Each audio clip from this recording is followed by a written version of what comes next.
മുട്ടിന്മേൽ നിന്ന് ദൈവത്തിന്റെ പരിശുദ്ധാത്മ ശക്തിയിൽ കുതിരകളിലും രഥങ്ങളിലും ആശ്രയിക്കാതെ പ്രതിസന്ധികൾ വരുമ്പോൾ, പ്രയാസങ്ങൾ വരുമ്പോൾ സർവശക്തന്റെ മുൻപിൽ, പിതാക്കന്മാരുടെ മുൻപിൽ മുട്ടുകുത്തി ഏലിയാവിനെ പോലെ ആകാശത്ത് നിന്ന് അഗ്നി ഇറക്കി പ്രാർത്ഥിച്ച ഏലിയാവിന്റെ പ്രാർത്ഥനയുടെ ശക്തിയിലാണ് നമ്മുടെ ബാബാ തിരുമേനി 4ാം ക്ലാസ്സുകാരനെന്ന് സ്വയം പറയുമ്പോഴും ദൈവത്തിന്റെ പരിശുദ്ധാത്മാവിന്റെ ശക്തിയിൽ നിറഞ്ഞ് പ്രാർത്ഥനയുടെ ബലത്തിലാണ് ഈ സഭയെ നയിച്ചത്. മറ്റൊന്നും കൈമുതലായിട്ടുണ്ടായിരുന്നില്ല. ഞാൻ നിശ്ചയദാർഢ്യം, പ്രാർത്ഥനയോടൊപ്പം നിശ്ചയദാർഢ്യം.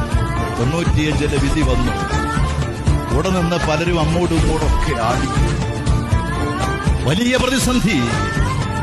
അവിടെ വണ്ടി ഒതുക്കി ബാവ തലയ്ക്ക് രണ്ട് കൈയും ഇങ്ങനെ കൊടുത്തുകൊണ്ട് ഇങ്ങനെ മുന്നോട്ടിരിക്കുക. ഞാൻ ചോദിച്ചു, ബാവ എന്താ തലവേദനയാണ്? പറഞ്ഞു, അല്ല മോനെ, ഒരു പിടിയും കിട്ടുന്നില്ല, എല്ലാം കൈവിട്ടു പോകുന്നത് പോലെ തോന്നുന്നു. എന്നിട്ട് പറഞ്ഞ ഒരു കാര്യമുണ്ട്. കാരക്കുന്നം പള്ളിയുടെ താഴെ ആ റോഡരികിൽ വണ്ടിയിൽ ഇരുന്നു കൊണ്ട് പറഞ്ഞൊരു കാര്യമുണ്ട്. എന്തു വന്നാലും, ആരെല്ലാം പോയാലും, എന്തെല്ലാം നഷ്ടപ്പെട്ടാലും ഈ വിശ്വാസം ഞാൻ ഉള്ളിടത്തോളം കാലം അത് തകർന്നു പോകാൻ ഞാൻ അനുവദിക്കില്ല. പരിശുദ്ധ അന്ത്യോക്യ സിംഹാസനത്തെ ഉപേക്ഷിച്ച് നമുക്ക് മുന്നോട്ട് പോകാൻ സാധിക്കുകയില്ല. ആ നിശ്ചയദാർഢ്യം നമുക്കറിയാം. ഓരോ സന്ദർഭങ്ങളിലും 2017 മൃതശരീരം പോലും അടക്കാൻ സാധിക്കാതെ ഈ സഭയുടെ മക്കൾ കഷ്ടപ്പെട്ടപ്പോൾ ഒരിക്കൽ കോലഞ്ചേരിക്ക് അടുത്തൊരു പള്ളിയില് മൃതശരീരം അടക്കാൻ സമ്മതിക്കാതെ വന്നപ്പോൾ അതിന്റെ ആദ്യ നാളുകളാണ്. പുത്തൻകുരിശ് പോലീസ് സ്റ്റേഷന്റെ മുൻപിൽ ആ മൃതശരീരം വന്ന് അവിടെ നിന്ന് പ്രാർത്ഥന നടത്തി ആ നടു റോഡിൽ തന്റെ ജനത്തിനു വേണ്ടി ആ മക്കളോടുകൂടെ ഇരുന്ന ബാബാ തിരുമേനിയാണ്. നിശ്ചയദാർഢ്യം. അവസാനം അന്ന് പോലീസ് അനുവദിക്കേണ്ടി വന്നു.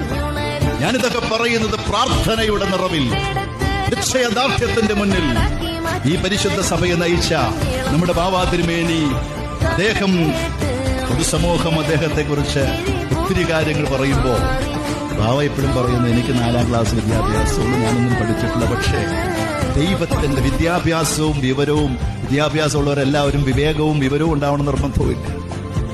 എന്നാൽ വിവരം ഇത് രണ്ടും, ജ്ഞാനം, ദൈവിക ജ്ഞാനം കൊണ്ട് നിറഞ്ഞ ഒരു സഭാ നേതാവ്.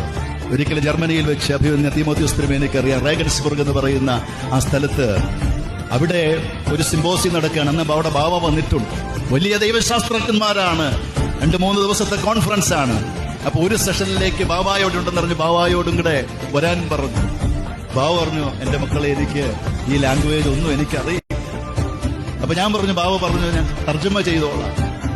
നിങ്ങൾക്കറിയാമോ, പ്രശസ്തരായ ദൈവശാസ്ത്രജ്ഞന്മാർ നടത്തുന്ന വലിയ ദൈവശാസ്ത്രപരമായ വിഷയങ്ങൾ ചർച്ച ചെയ്യുമ്പോൾ അവസാനം ബാബാ തിരുമേനി 3 മിനിറ്റ് സമയമാണ് പ്രസംഗിച്ചു.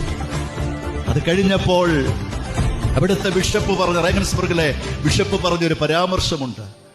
ഞങ്ങൾ 2 ദിവസം ചർച്ച ചെയ്തതായ വിഷയങ്ങൾ ഇദ്ദേഹം 3 മിനിറ്റ് കൊണ്ട് അത് സംഗ്രഹിച്ച് അത് മുഴുവനും പറഞ്ഞു. എന്തൊരു ജ്ഞാനമാണ്!